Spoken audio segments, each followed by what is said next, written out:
नाही। मग तुम्ही 20 फॉर्म द्या, आम्ही जो मागतोय तो मशीन रिपोर्ट द्या आम्हाला, सगळे तुम्ही व्हिडिओ जे काढले गेले ते सीसीटीव्ही कॅमेरा जे संवेदनशील बूथ होते ते आम्हाला तुम्ही द्या। त्यानंतर मशीनची चिकित्सा करण्याची परवानगी त्या ठिकाणी तुम्ही द्या, पण 15 मिनिटं नाही, आमच्या जे कोणी टेक्निशियन्स ते तिथे येतील, अधिकाऱ्यांसमोर, मीडिया समोर, टीव्ही समोर, लोकांसमोर जे काय आम्हाला चेक करायचं तिथं आम्ही चेक करून घेऊ। जे विजयी झालेले होते आणि इतर ज्यांना पराजय हा स्वीकारावा लागला अशा सगळ्यांची चर्चा केल्यानंतर काही मुद्दे समोर आलेले आहेत। त्यातल्या काही मुद्द्यांवर आम्ही अभ्यास सुद्धा केलेला आहे आणि अजून अभ्यास सुरू आहे। पण एक गोष्ट इथं मला स्पष्ट करायची आहे की आम्ही सत्तेत आलो नाही म्हणून आम्ही नाराज आहे असं नाही। सत्तेत येईल नाही हा विषय दुसरा, पण आमचा कुठेतरी एक अंदाज होता, काही झालं तरी आम्ही 124 ते 130च्या खाली येणार नव्हतो आणि वरती जब काय आकडा होता तिथं स्पर्धा होती, चुरशीची लढत होती। अनेक उमेदवार हे प्रामाणिकपणे तिथं लढले, मनापासून लढले। आम्ही तिथं सभेला गेलो, साहेब गेले, अनेक इतर महत्वाचे नेते तिथं गेले। तिथं जो उत्साह होता सभेमध्ये, कुणी भाड्यावर पैसे देऊन आणलेले लोक तिथं नव्हते।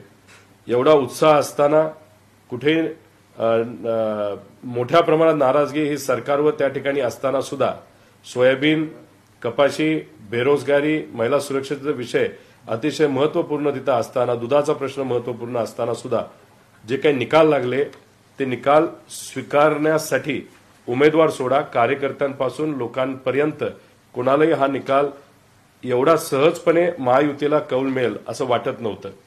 काही मुद्दे इथं सांगतो।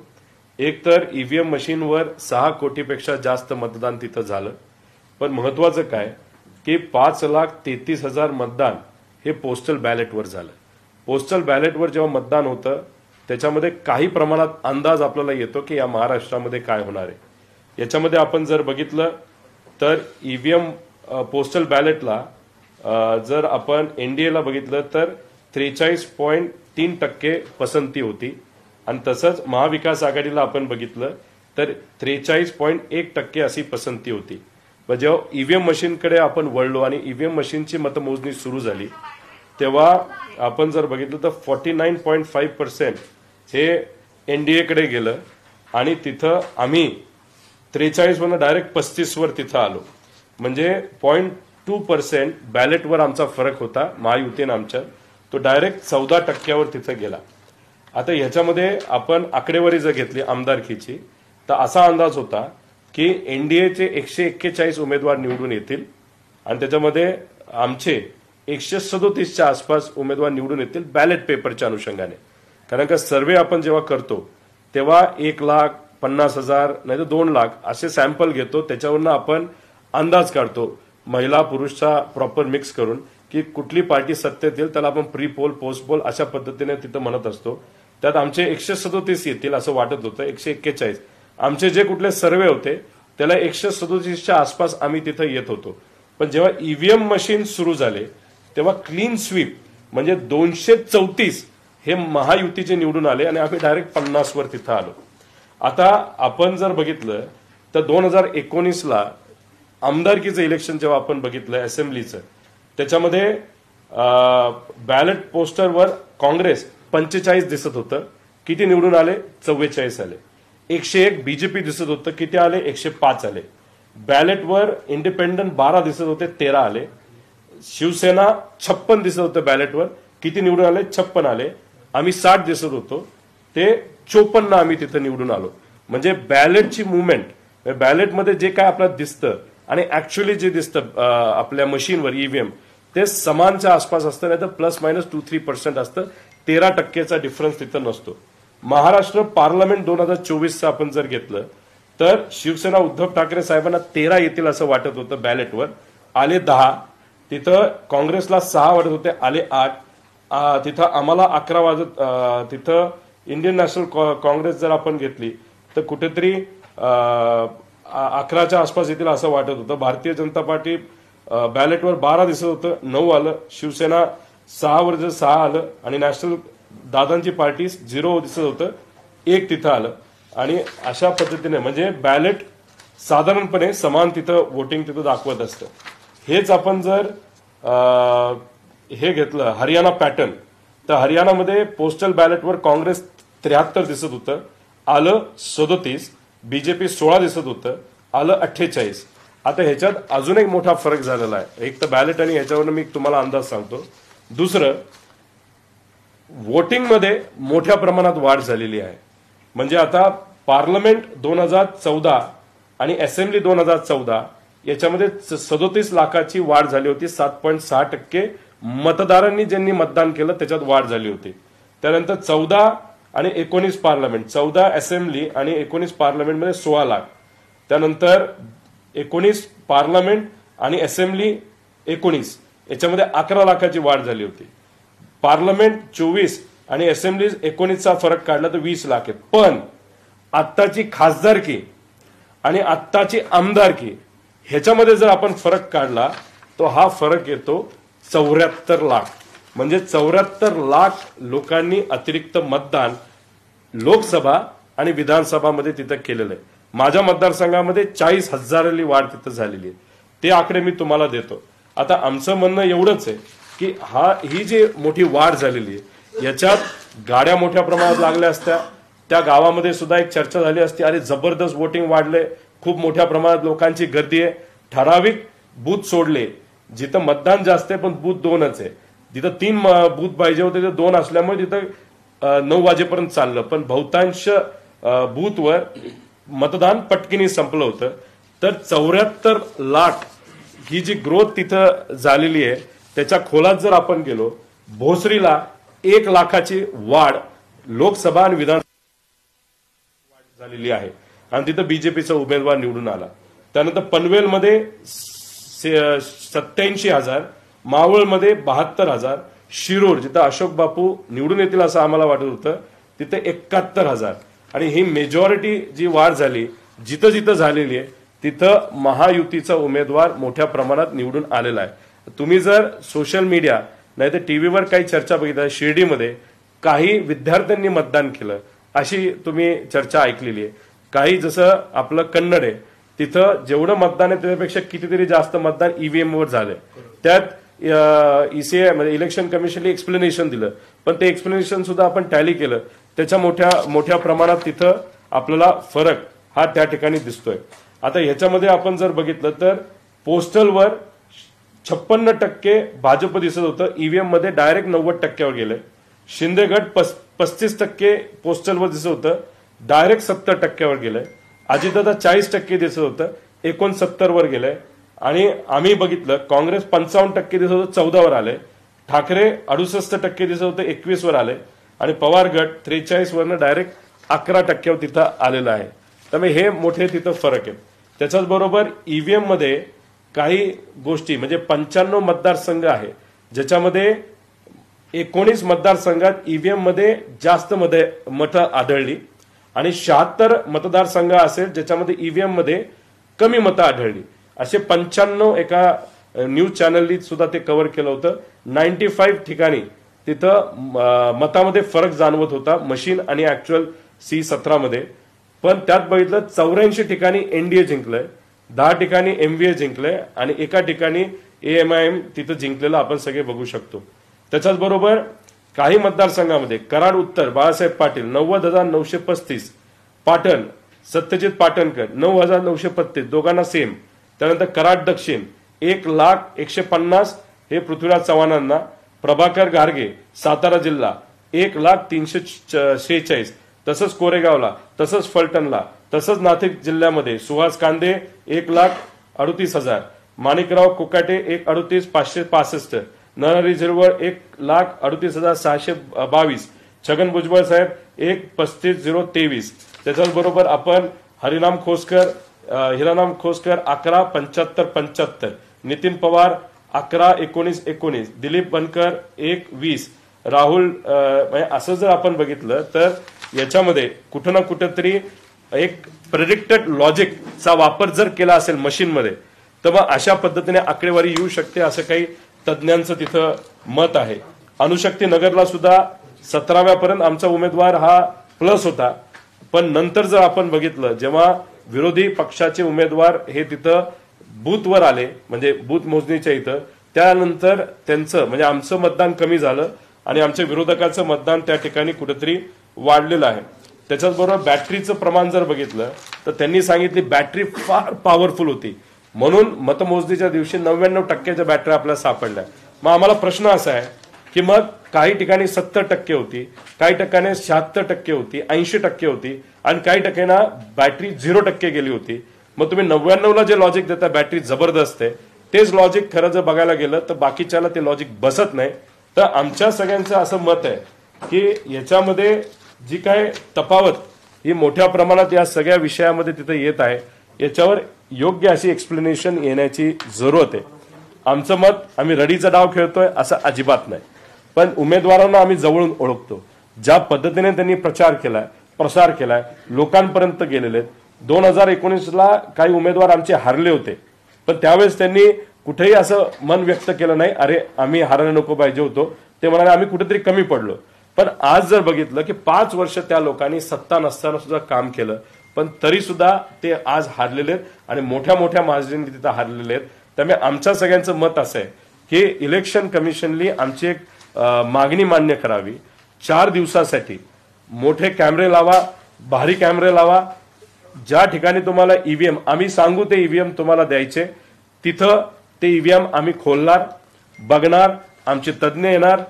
जे काय आमचे डाऊट्स आहेत ज्याच्यामध्ये आता ते काय म्हणतात हे इंटरनेटला कनेक्टेड नाही म्हणून हे मॅन्युप्युलेट होऊ शकत नाही, पण बेरूटला पेजर हे जे डिव्हाइस आहे ते इंटरनेटचं डिव्हाइस नाहीये, ते साधं जीएसएम वर चालणारं डिव्हाइस आहे, जसं आपलं ईव्हीएम मशीन चालतं. टेररिस्ट लोकांनी ते पेजर हे हॅक केलं. एका वेळेस बेरूटला सगळे पेजर तिथं फुटले आणि लोकांचा मृत्यू त्याच्यामध्ये झाला. म्हणजे इंटरनेटला कनेक्ट नसणारा डिव्हाइस हे सुद्धा हॅक होऊ शकतं, बाहेरून मॅनेज होऊ शकतं. हे बेरूटला तिथं आपल्याला जाणवलं आहे. त्यामुळे इलेक्शन कमिशनला आमची विनंती आहे की कृपा करून आम्हाला हे सगळे मशीन्स बघायचे, जे आमच्या सगळ्यांचे डाऊट्स आहेत ते आम्हाला क्लिअर करायचे. आता ह्याच्यात झालं असं आहे की आता येणाऱ्या महानगरपालिका, जिल्हा परिषद, पंचायत समिती याच्यामध्ये आता लोक म्हणायला लागली की जर अशा पद्धतीने ईव्हीएम हॅक केले जातील, आम्हाला वाटत नव्हतं महायुती एवढ्या मोठ्या प्रमाणात 220 पेक्षा जास्त उमेदवार त्यांचे निवडून येतील, 140, 144, 135च्या आसपास ते अडकतील. असं असताना सुद्धा तिथं वन साइडेड इलेक्शन झालेलं आहे. नक्कीच ईव्हीएम मध्ये काहीतरी झालेलं आहे.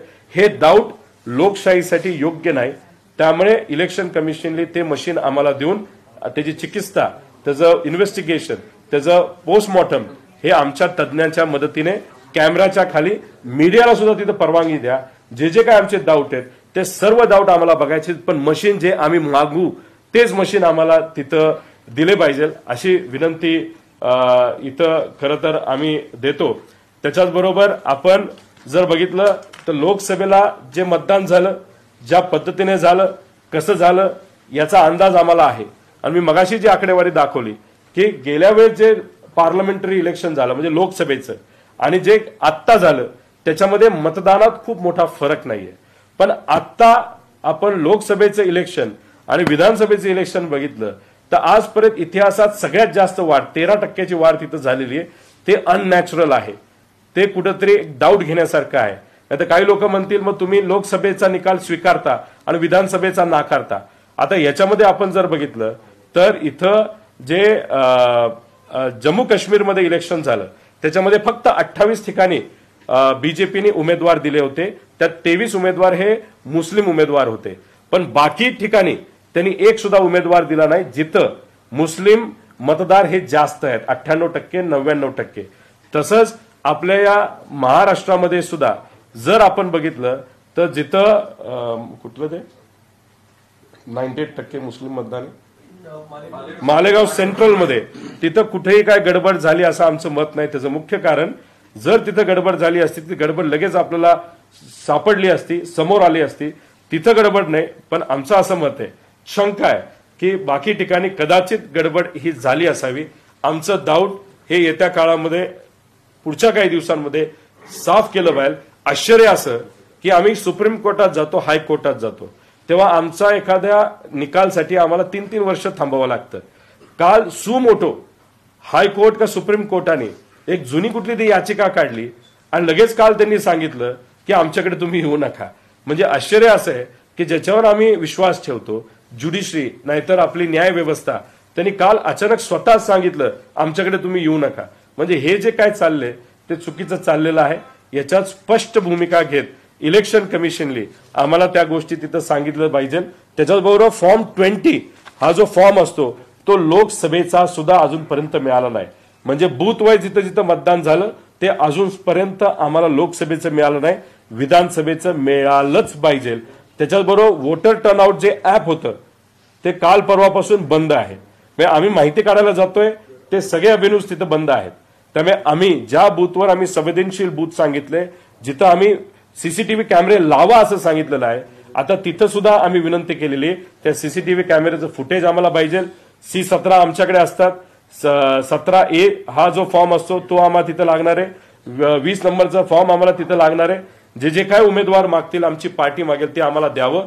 आणि ते जे मशीन आहे त्या मशीनचं पोस्टमॉर्टम हे सामान्य लोकांच्या समोर व्हिडिओवर आणि तिथं असणाऱ्या कॅमेरा समोर आणि आमच्या तज्ज्ञांच्या समोर हे 4 ते 5 दिवसामध्ये झालं पाहिजे. गेल्या वेळेस संधी दिली होती, 15 मिनिटांसाठी दिली होती. 15 मिनिटात आपल्याला काही स्पष्ट होत नाही.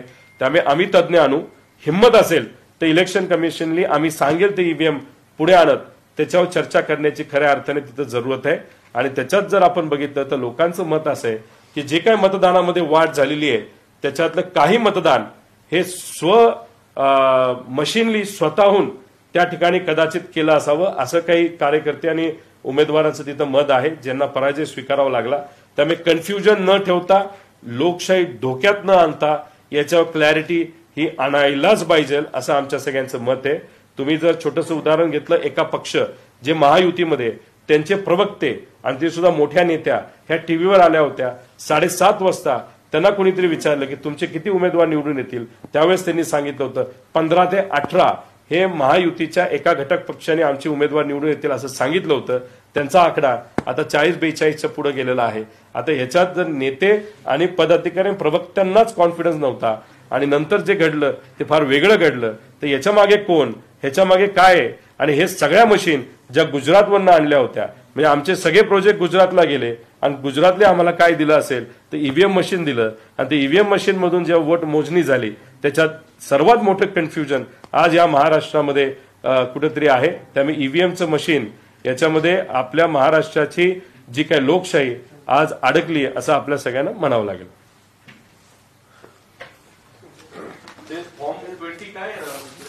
फॉर्म 20 जो विषय असतो त्याच्यामध्ये आपल्याला कळतं की बूथ निहाय किती किती कसं कसं मतदान झालेलं आहे. आता ह्याच्यावर क्लॅरिटी आणण्यासाठी इलेक्शन कमिशननी पुढाकार घेऊन, एक तर आमचा तो अधिकार आहे, लोकसभेला सुद्धा अधिकार होता, त्यांनी तो फॉर्म द्यायला पाहिजे होता, जो दिला नाही. आता आमची मागणी आहे लोकसभेचा पण द्यावा आणि आम्हाला आता या विधानसभेचा सुद्धा लवकरात लवकर द्यावा. तो फॉर्म त्यांच्याकडे आहे. मशीन रिपोर्ट सुद्धा आम्हाला पाहिजे, कारण बऱ्याच ठिकाणी 5:30 वाजताच मतदान बंद झालं अशी चर्चा आहे.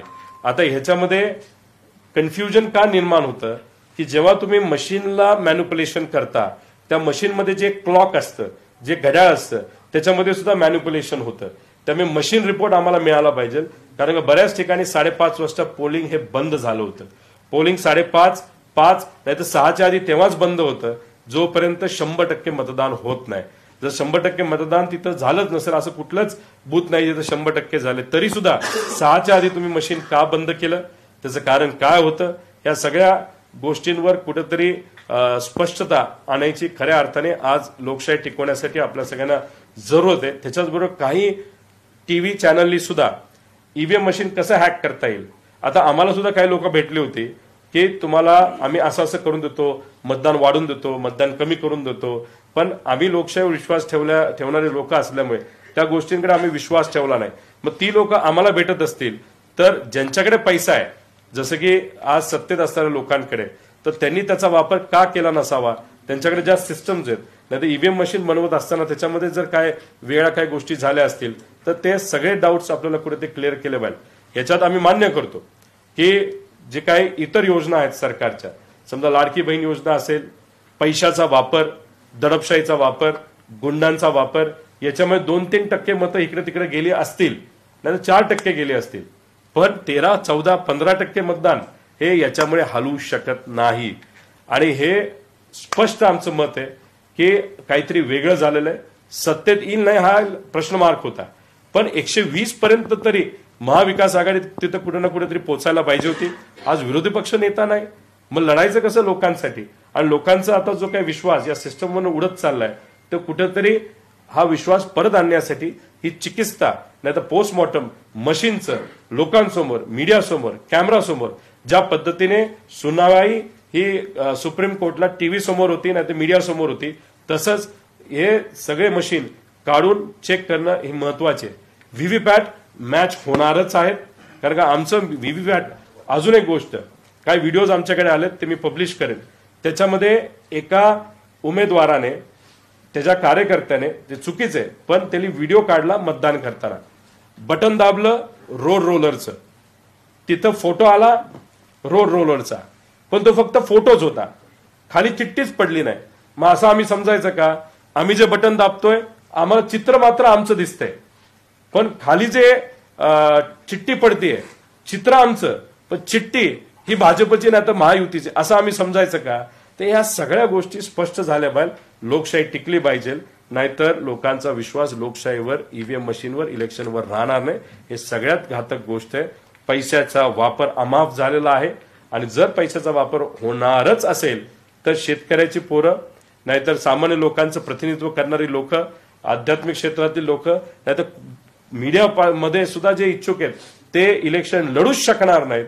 कारण का एका विधानसभेच्या इलेक्शनला 25 ते 30 कोटी रुपये आज लागतात मत विकत घेण्यासाठी, नेते विकत घेण्यासाठी. आणि एवढा पैसा लागणार असेल तर लोकांचं प्रतिनिधित्व करणारी लोकच विधानसभेमध्ये जाणार नाही, पण शिव्या देणारे, तसंच कॉन्ट्रॅक्टरची मुलं, नेत्यांची मुलं, बिझनेसमॅनची मुलं, गुंडाशक्ती असणारी मुलं, अशीच लोक नाही तर मुली, अशीच लोक जर विधानसभेत जाणार असतील तर उद्या जाऊन फक्त कॉन्ट्रॅक्ट मिळावं, काम मिळावं, नाही तर मध्ये अधिकाऱ्यांची मुलं मुली ते आमदार होतील. गरिबाचं प्रतिनिधित्व करणारे लोक कुठेही तिथं आमदार होणार नाही. आणि कुठलीही जी स्कीम असते ज्याच्यामध्ये आपण म्हणतो की डायरेक्ट कॅश ट्रान्सफर, याचा विरोध आम्ही करत नाही, पण प्रॉब्लेम असा आहे की जेव्हा खऱ्या अर्थाने गरिबी ही सरकारचे काही धोरण चुकल्यामुळे जेव्हा शहरामध्ये नाही तर एखाद्या राज्यामध्ये, देशामध्ये वाढते, तेव्हा अचानक पैसे जेव्हा दिवाळीच्या आधी येतात तेव्हा तिथं असणारे जे कोणी मतदार आहेत ते खुश मात्र होतात. पण या विळख्यामध्ये जर आपला महाराष्ट्र पडला तर मग पुढचे 5 वर्ष आपण काहीच करायचं नाही. गरिबी वाढवायची जी वाढली आहे, आपले जे पर कॅपिटल इन्कम आहे, दरडोई उत्पन्न लोकांचं घटलंय, गुजरातचं वाढलंय. मग 4.5 वर्ष झाली की अशी एक योजना आणायची की ज्या 2,000चं 3,000 करायचं, परत लोक खुश, परत 5 वर्ष, परत मग पैसे. म्हणजे धोरणात्मक काहीच आपल्या राज्यात होणार नाही. फक्त कॅश ट्रान्सफर स्कीमवर जर आपलं राज्य जगवायचं असेल, त्याच्यावर राजकारण करायचं असेल, तर मी तुम्हाला सांगतो या महाराष्ट्राचं बिहार व्हायला वेळ लागणार नाही. एवढा विचार हा सगळ्यांनीच तिथे केला पाहिजे. आणि ईव्हीएम मशीनचं चिकित्सा, ईव्हीएम मशीनचं इन्व्हेस्टिगेशन हे लोकांसमोर, जाहीर मीडियासमोर तिथं झालं पाहिजे, पण त्याला 3 ते 4 दिवस देण्याची विनंती या ठिकाणी मी मनापासून तिथं करत आहे. पत्र लिहितात निवडणूक आयोगाला किंवा शिष्टमंडळ नाही, याच्याबद्दल काल जी चर्चा झाली, जे उमेदवार असे म्हणतात की आमच्या मतदारसंघामध्ये काही अशा वेगळ्या गोष्टी झालेल्या आहेत, त्यांना आम्ही वकिलांची साथ देत आम्ही कोर्टाकडे जाण्याचा विचार तिथं करत आहोत. पण आमचं एकच मत आहे की कोर्ट वगैरे हे सगळ्या गोष्टी अडकून राहणार आहेत.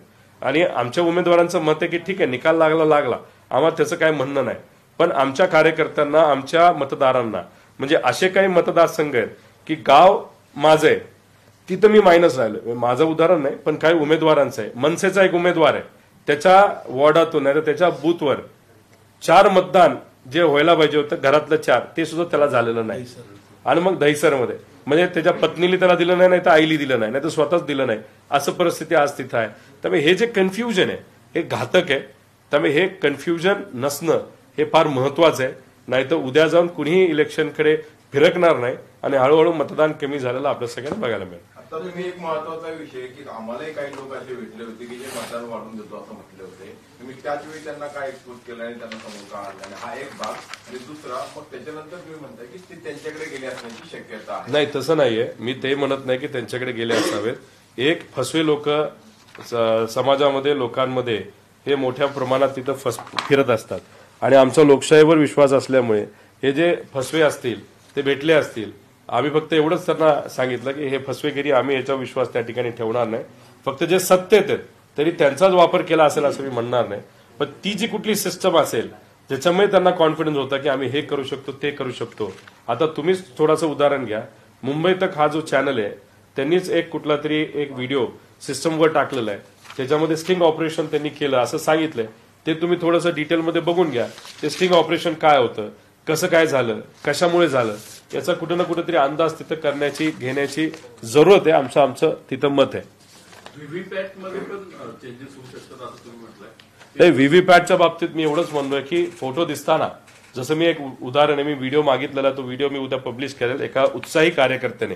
खरं तर ते अलाउड नाहीये पण तरी सुद्धा त्यांनी मोबाईल नेला. पण असतो एक जोश असतो, बघ मी माझ्या नेत्यासाठी काय केलं. त्यांनी तो व्हिडिओ काढलाय. त्या व्हिडिओमध्ये दिसतं असं की तिथं जो फोटो निघतो तो नुसतं फोटोच दिसतो, पण चिठ्ठी जी खाली पडायला पाहिजे तिची चिठ्ठी पडत नाही. मग कुठेतरी शंका अशी येते की मतदान केलं, दिसताना फोटो आम्हाला आमचा दिसला ज्याला आम्ही मतदान केलं, आणि नंतर कळतं असं की तिथं फोटो तो दिसला असला तरी चिठ्ठी खाली जी पडली ती कदाचित ही महायुतीच्या पक्षाची नाही तर भाजपची पडली असावी, असंही काही डाऊट आम्हाला त्या ठिकाणी येत आहे. 17C फॉर्म तुम्हाला दिलं होतं सर्व उमेदवारांना, तर तो टॅली होता असं तुम्ही म्हणता मतदान 78 लाख वाढलं किंवा C-17 फॉर्म म्हणजे मतदान किती झालं मशीनवर आणि आपल्या म्हणजे आपण जेव्हा मतमोजणी करतो म्हणजे त्या दिवशी मतदान किती झालं त्याचा तो पुरावा त्या ठिकाणी असतो. त्याच्यात कुणी केलं कसं केलं अशी काही नावं तिथे लिहिलेली नसतात. फक्त मतदान किती झालं म्हणजे आपल्याला किती मशीनचा टाइम किती होता, क्लोजिंग टाइम किती होता, असं बरंच काय त्याच्यामध्ये लिहिलेलं असतं आणि सह्या असतात. बस त्याला फक्त टॅली नंबरचा असतो. विषय एवढाच आहे की समजा त्याच्यामध्ये झाले 1000 मतदान, पण त्या 1000 पैकी आम्हाला जे काय असेल की समजा फक्त 900 लोक तिथं आली, जर 100 हे कोण का मशीनलीच केलं का काय झालं हे बघण्यासाठी सीसीटीव्ही कॅमेरा तिथं जे होते त्याचं फक्त आउटपुट तुम्ही द्या. त्या सीसीटीव्ही कॅमेराचं आम्ही आउटपुट तिथं बघू. आता काही जसं शिरूरमध्ये काही करमाळ्याची लोक तिथं आढळली, काही साताऱ्याची लोक तिथं आढळली. आता समजा शिर्डीमध्ये काही लहान कॉलेजच्या मुलांनी मतदान केलं असं तिथं शंका आहे. तर या सगळ्या गोष्टी आपल्याला बघावं लागेल. काही ठिकाणी त्याच मतदारसंघामध्ये एक व्यक्ती 2 ठिकाणी सुद्धा मतदान केलंय अशी चर्चा आहे, दुबार नावं आहेत. त्यामुळे हे सगळ्या गोष्टी कुठेतरी बघण्याची जरूरत आहे असं आमचं सगळ्यांचं मत आहे. निवडणूक आयोगाने डिनाय केलंय त्याचं म्हणणं की असं कुठेही झालेलं नाहीये आणि अजून कुठेही तक्रारी सुद्धा अशा काही कशाच्या बाबतीत हे सगळे आरोप हे बघा, कन्नडच्या बाबतीत त्यांनी काय सांगितलंय, लोकांनी आवाज उठवला तेवढा परत आयोग जागं झालं. त्यानंतर त्यांनी सांगितलं होतं 81 नंबर बूथवरील आकडेवारी चुकून 80 वर पडली, पण त्याच्यात 81 नंबरचं चुकते ना परत. मग ते काय म्हणणार, आता 82चं 81 ला पडलं, मग परत काय म्हणणार 83चं 81 वर पडलं. म्हणजे काहीतरी लॉजिकल सांगितलं पाहिजे. बोलायचं म्हणून बोलून चालत नाही. मग तुम्ही 20 फॉर्म द्या, आम्ही जो मागतोय तो मशीन रिपोर्ट द्या आम्हाला. सगळे तुम्ही व्हिडिओ जे काढले गेले ते सीसीटीव्ही कॅमेरा जे संवेदनशील बूथ होते ते आम्हाला तुम्ही द्या. त्यानंतर मशीनची चिकित्सा करण्याची परवानगी त्या ठिकाणी तुम्ही द्या, पण 15 मिनिटं नाही. आमच्या जे कोणी टेक्निशियन्स आहेत ते तिथे येतील, अधिकाऱ्यांसमोर, मीडिया समोर, टीव्ही समोर, लोकांसमोर जे काय आम्हाला चेक करायचं तिथं आम्ही चेक करून घेऊ. निवडणूक आयोगात जाणार का? यासंदर्भात तक्रार करणार? जावं लागेल. कारण का काय, ठीक आहे मी निवडून आलोय, मला तसं टेन्शन नाही. पण मी काल जेव्हा आमच्या उमेदवारांना भेटलो ते म्हणाले काही नाही, सगळं केलं आम्ही, लोकांपर्यंत गेलो, लोकांचा आत्मविश्वास आहे, लोक आमच्याकडे रडत आलेले आहेत. अहो हे या गावामध्ये कुठेही मतदान कमी होऊच शकत नाही. हे कसं झालं आम्ही ॲफिडेव्हिटवर लिहून तुम्हाला देतो. अशा परिस्थितीमध्ये जे दडपण आमच्या उमेदवारांवर आलंय, एवढं सगळं करून लोकांची सेवा केली, कोरोनामध्ये सेवा केली, बरंच काय आम्ही शिक्षणाला मदत केली, आम्ही लोकांपर्यंत वेगळ्या वेगळ्या माध्यमातून तिथं पोहोचलो. आणि ह्या सगळ्या गोष्टी होऊन सुद्धा जर मतदानच मिळत नसेल आणि मतदान ठीक आहे 5-6 हजारांनी पडणं, डायरेक्ट 50-50, 60-60 हजाराचा जो फरक येतो, आम्ही विश्वासच ठेवू शकत नाही. ही जी आमच्या उमेदवारांची परिस्थिती झाली ती कुठेतरी समजून घेऊन मला असं वाटतं की चिकित्सा करण्याची त्या ठिकाणी जरूरत आहे. तुम्ही निवडून आले तेव्हा अजित पवारांनी सभा घेतली नाही म्हणून ते कारण ठरलं असं ते परवाच्या दिवशी म्हणत होते. तुम्हाला तथ्य वाटतं का ते जे बोलतात? आमचं मत होतं की मोदी साहेबांची आणि अमित शहा साहेबांची जी सभा तिथं ठरली होती ती व्हायला पाहिजे होती, मग माझं मताधिक्य वाढलं असतं. त्यामुळे आज कुणी काय बोलू शकतं. मग अमित शहाची सभा तिथं कॅन्सल झाली ना, का कॅन्सल झाली? ते तर तुमच्याच पक्षाचे नेते, त्यानंतर देवेंद्र फडणवीस साहेब तिथं प्रचाराला का नाही आले? मग तिथं नड्डा आले, हात हलवला, टाइम असताना सुद्धा हात हलवून निघून गेले. मग आता म्हणायचं का नड्डांना पाहिजे होते, राम शिंदे पडले बाहेर? उगाच काहीतरी तुम्ही विषय घेऊन तिथं बोलत आहात आणि एक वेगळं भावनिक आणि भांडवल करण्याचा प्रयत्न करत आहात. म्हणजे 2019ला असंच तुम्ही भावनिक झाला, खापर विखे पाटलांवर फोडलं, मागच्या दरवाज्यानी तुम्ही तिथं MLC घेतली, आता परत तुम्ही रडताय. MLC आहातच, आता मंत्रिपद मिळालं बाहेर. त्यामुळे हे जे काय भावनिक नाट्य त्यांनी काल तिथं केलं, त्याच्यामध्ये आमचा प्रश्न एवढाच आहे, मग तुमचे भाजपचे मोठे मोठे नेते का तिथं तुमच्या प्रचारासाठी आले नाहीत ते तुम्ही स्पष्टपणे लोकांना सांगा. राम शिंदे नाही, अजित पवार जे बोलले त्याच्यावरती मी प्रतिक्रिया विचारत होतो तुमची. अजित पवार म्हटले माझी सभा झाली असती तर काय झालं असतं? आता अजितदादांच्या सभा जिथं जिथं व्हायला पाहिजे होता तिथं का नाही झालं याचाही अभ्यास आपण तिथं करूया. बारामतीमध्ये अजितदादा एकच दिवस घालवायचे, आता त्यांना 10 दिवस का तिथं घालवायला लागले याचाही आपल्याला अभ्यास करावा लागेल. आता तुम्ही जर बघितलं इलेक्शन डिक्लेअर झाल्यापासून इलेक्शन होऊस्तंय जो काय काळ त्याच्यामध्ये गेला, जर दादा बारामतीमध्ये कमी आणि बाहेर जास्त त्यांनी फिरले असते तर चांगलं झालं असतं, पण त्यांना फिरता नाही आलं. त्यामुळे वेळ मर्यादित असल्यामुळे त्यांनी त्यांचे उमेदवार जिथे तिथं जाण्याची पसंती केली असावी म्हणून ते तिकडे गेले असतील. आता दादा वेगळ्या पक्षाचे नेते आहेत, त्यांच्याबद्दल मी तिथं काय बोलणार? त्यांची कॉमेंट अशी होती की थोडक्यात वाचले, थोडक्यात निवडून आले, मी जर तिथं सभा घेतली असती तर काय झालं असतं. म्हणजे मग आमचं हे म्हणणं आहे, अमित शहा साहेबांनी, मोदी साहेबांनी, नड्डा साहेबांनी भाषण करायला पाहिजे होतं. माझं मतदान 20,000 वाढलं असं जसं लोकसभेत झालं तसं. आज ठाकरे गटाची बैठक पार पडली, त्यामुळे स्वबळावरती लढण्याचा विचार ठाकरे पुढची निवडणूक विचार आहे, चर्चा आहे. त्यांचं जेव्हा काही फायनल होईल तेव्हा आपण त्या बाबतीत जास्त स्पष्टपणे बोलून घेऊ. पण त्यांचं मत हे महानगरपालिका मुंबईच्या बाबतीत असावं, तिथं एकटे त्यांना लढायचंय. आता उद्या जाऊन असंही ठरू शकतं की ज्या काही स्थानिक स्वराज्य संस्था आहेत त्याचे काही इलेक्शन निवडणूक लागतील ते त्या जिल्ह्याला तिथं असणारे नेते ठरवतील, त्या पद्धतीने तुम्ही तिथं लढलं पाहिजे असंही कदाचित निर्णय घेतला जाऊ शकतो.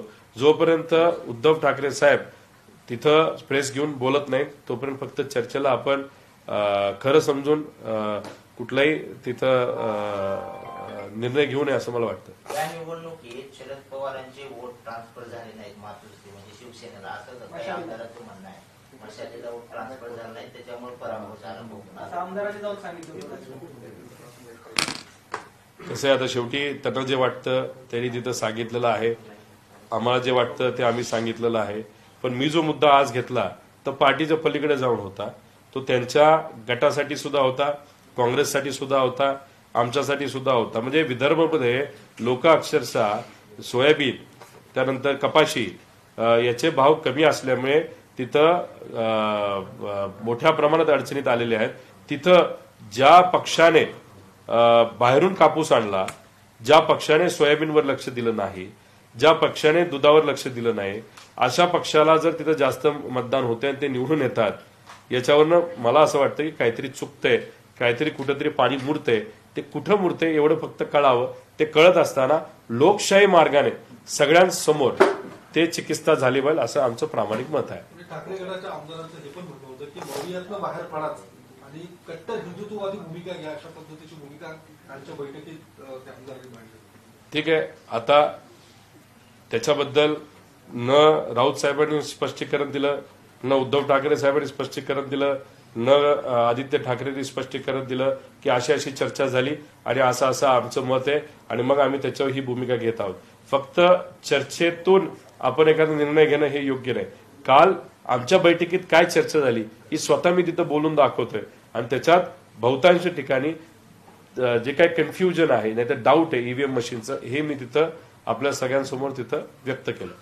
ईव्हीएम संदर्भात तुमच्याकडे एवढी चर्चा झाली, त्याचवेळी मग आत्मचिंतन म्हणून बाबा आपल्या काय चुका झाल्या, उदाहरणार्थ अनेक ठिकाणी बंडखोरी आपण थांबवू शकलो नाही, 20 पेक्षा जास्त ठिकाणी बहुधा तुमच्या मैत्रीपूर्ण लढती महिवामध्येच झालेल्या आहेत.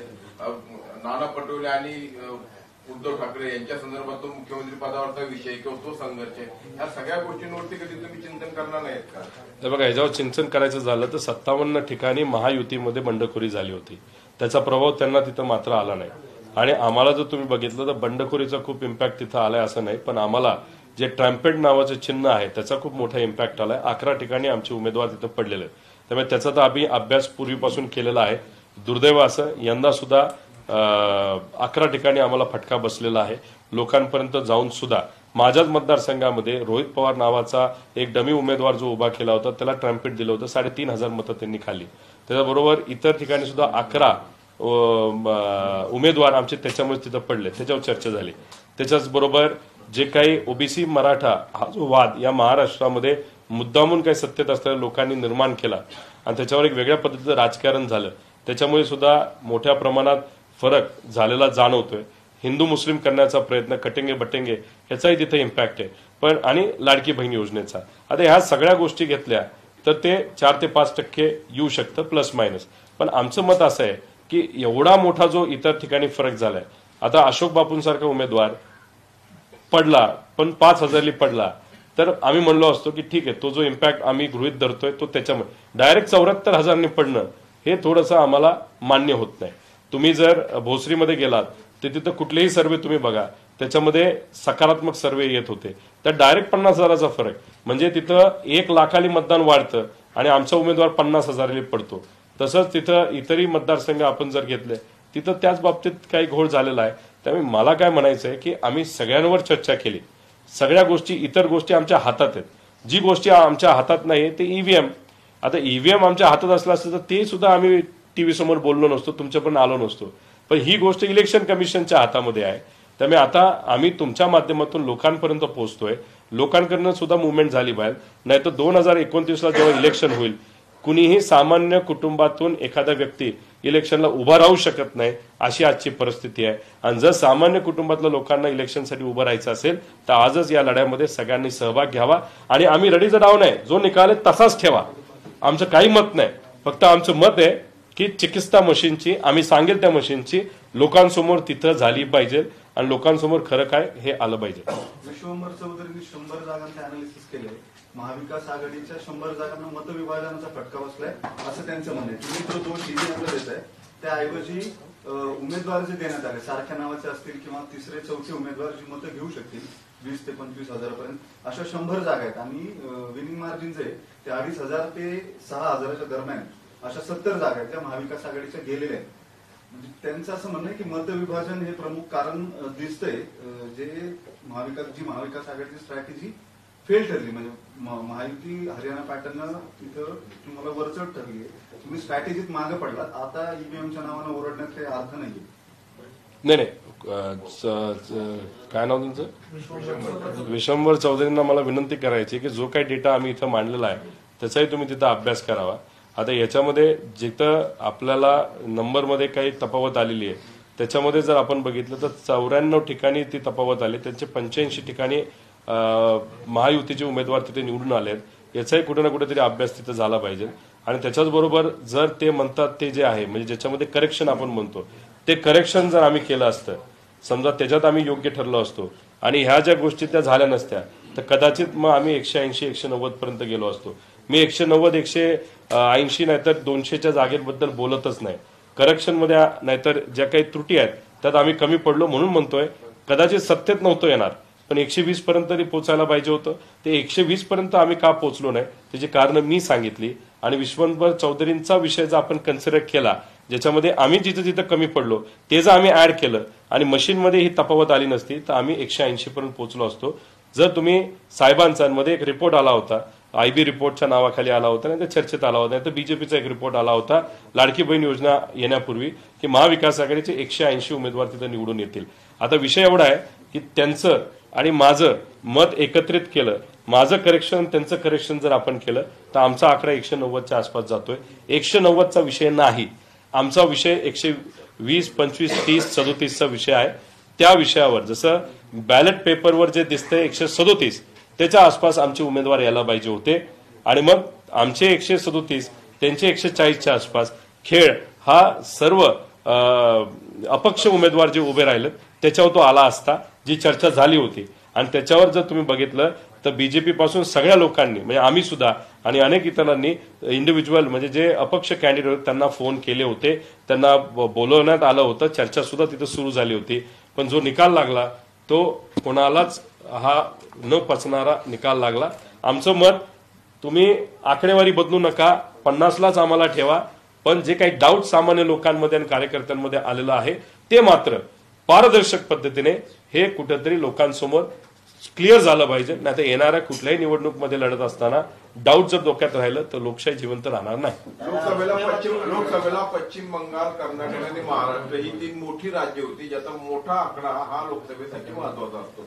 त्यावेळी तुमच्या मनात शंका काय? दादा, तुम्हाला हेच सांगितलं मी की त्यावेळेस जे मतं इन्क्रीज झाले त्या इन्क्रीजमध्ये परत एकदा आपल्याला मी सांगतो, त्याच्यामध्ये जो आकडा वाढला 2014 पार्लमेंटमध्ये 4,87,00,000 मतदार होते. 2014 असेंब्लीमध्ये विधानसभेमध्ये 5,24,00,000 होते, 37 लाख वाढले. 19ला पार्लमेंट म्हणजे लोकसभेला 5,40,40,00,000 आले. 19 असेंब्लीला 5,51,00,000 म्हणजे 10 लाख वाढले. त्यानंतर 19ला जे असेंब्ली झालं त्याच्यामध्ये 5,51,00,000 मतदान झालं. आता असेंब्ली 2024 म्हणजे आम्ही जी लढलो 6,95,00,000 गेलं. आता आम्ही डाऊट का घेत नाही, 2019ला असेंब्ली म्हणजे मी ज्याच्यात गेल्या वेळेस आमदार झालो होतो त्याच्यात आणि ज्याच्यामध्ये गेल्या वेळेस म्हणजे 31 खासदार आमचे निवडून आले त्याच्यात 5,71,00,000 20 लाख फक्त मतदान वाढलेलं आहे. 20 लाख. आता प्रश्न असा आहे की पार्लमेंट 6 महिन्यापूर्वी झाली आणि आता असेंब्ली आता आम्ही जी लढलो त्यात 74 लाख मतदान वाढलेलं आहे.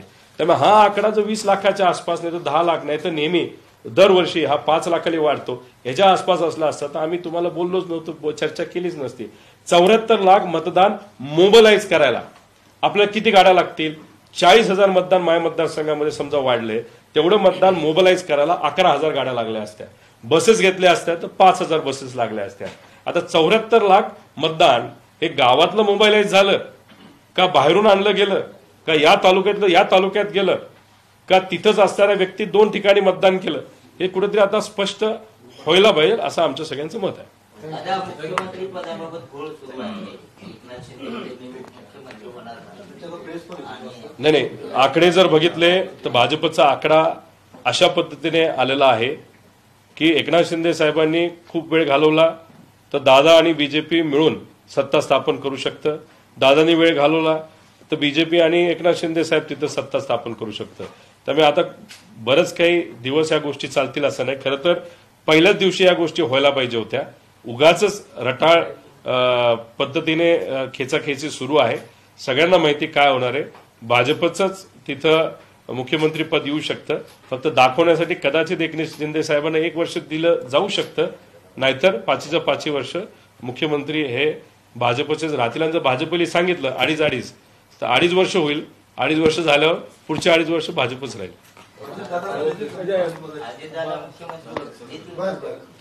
दिलं तर चांगली गोष्ट आहे. आम्ही सुद्धा त्या गोष्टीचं स्वागत करू, अभिनंदन करू. पण भाजपला तुम्ही चांगल्या पद्धतीने जर ओळखत असाल तर भाजप सहजपणे अजितदादांना मुख्यमंत्री बनवतील असं नाही. एकनाथ शिंदे साहेबांना सुद्धा बनवणार नाही. पण गेले 2.5-3 वर्ष एकनाथ शिंदे साहेब असल्यामुळे आता एकनाथ शिंदे साहेबांना मागण्याचा अधिकार आहे म्हणून फक्त ते थोडंसं पुढं मागे करत आहेत. जर त्यांना गेल्या 2.5-3 वर्षात मिळालं नसतं तर मग एकनाथ शिंदे साहेबांनी सुद्धा मागितलं नसतं. त्यामुळे शेवटी भाजपला ताकद खूप मोठी मिळालेली आहे. मुख्यमंत्री हा भाजपचाच झाला तर होईल. फक्त कोण होईल? देवेंद्र फडणवीस साहेब होतील का आपल्या महाराष्ट्रातलाच एक भाजपचा नेता जो 2019ला त्याला तिकीट नाही मिळालं, तो केंद्रात जाऊन त्यांनी चांगलं काम केलं, अशा व्यक्तीला दिलं जाईल हे मात्र सांगता येणार नाही. बावनकुळे असं म्हणतात की उरलेले आमदार पण आमच्याकडे जे राष्ट्रवादीचे असतील शिवसेनेचे असतील. आल्यानंतर त्या बाबतीत चर्चा करू. पालकमंत्री पदाबाबत आता म्हणजे वादविवाद सुरू झाले. म्हणजे आम्ही मुख्यमंत्री ठरलं ना, आता पालकमंत्री नाशिक, पुणे जे महत्वाचे रायगड येतात त्यांच्यात वाद सुरू आहेत. महायुतीत खिचडी झाली असं वाटतं नाही. आता शेवटी तो त्यांचा अधिकार आहे. त्यांना मॅन्डेट तसं मिळाले, कसं मिळालं हा प्रश्न वेगळा. पण मिळालं असेल तर त्यांना कोणाला द्यायचं तर ते. आता गेल्या वेळेस पण बऱ्याच लोकांनी कोट बीट जॅकेट शिवून ठेवलं होतं, त्यांना मिळालं नव्हतं. तर त्यांचा अधिकार पहिला असावा. त्यामुळे थोडंसं वादविवाद होतील. बरीच काही चर्चा आपल्या टीव्हीवर बघायला मिळेल. जे काही आपण सोप ऑपरा ज्याला म्हणतो, नाहीतर जे काही पारंपरिक आपण चॅनल्स तिथं बघतो ते जरा काही दिवस बंद करून फक्त न्यूज चॅनल जरी बघितले तरी आपल्याला एंटरटेनमेंट पुढचे बरेच दिवस बघायला मिळेल असं मला वाटतं. इंडिव्हिज्युअल नको.